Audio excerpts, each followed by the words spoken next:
Hello everyone, let's solve this question before us, which says if a plus b equals 10, a multiplied by b equals 21, find a squared plus b squared.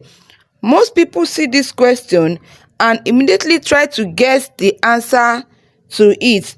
But what if I told you that there is a secret algebraic shortcut to this question?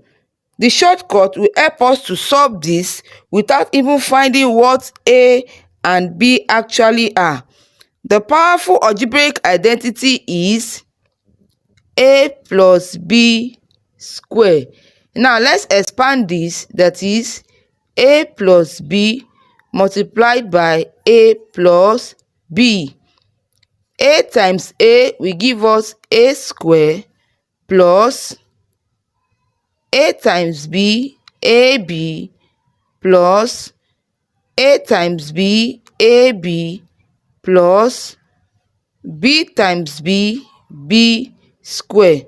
So we have it as a square plus ab will give us 2ab plus b square.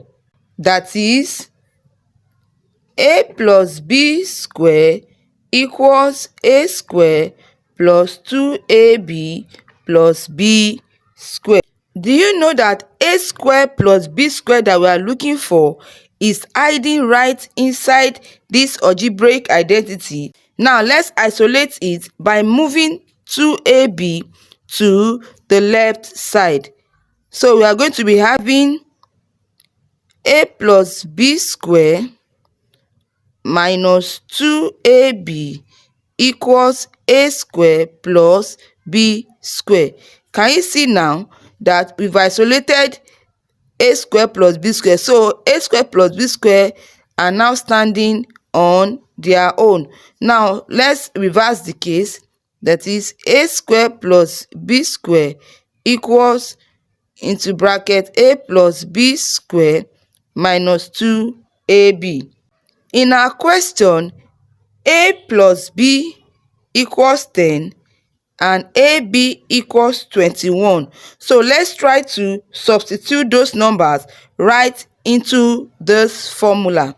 So a square plus b square equals into bracket a plus b here is 10, so 10 square minus 2 into bracket ab is what?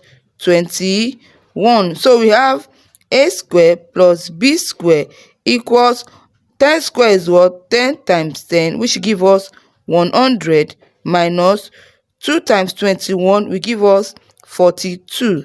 So a square plus b square equals 100 minus 42 will give us 58. So this is the answer to our question. Now let's cross check if our answer is correct. Remember, the question says a plus b equals 10 and ab equals 21. Now let's try to think of two numbers that when you add them you get 10 and when you multiply you get 21. That is 3 and 7. If you add 3 and 7 together you get 10, and if you multiply them together you get 21. Now let's make a to be 3 and b to be 7. A square plus b square is what we are looking for. So a square, that is 3 square, plus b is 7 square. 3 square is what? 9, plus 7 square is what? 49. So 9 plus 49 will give us 58. Can you see that we've arrived at the same answer? Thank you for watching. Kindly like this video, subscribe to this channel, and don't forget to turn on your notifications for more math challenges.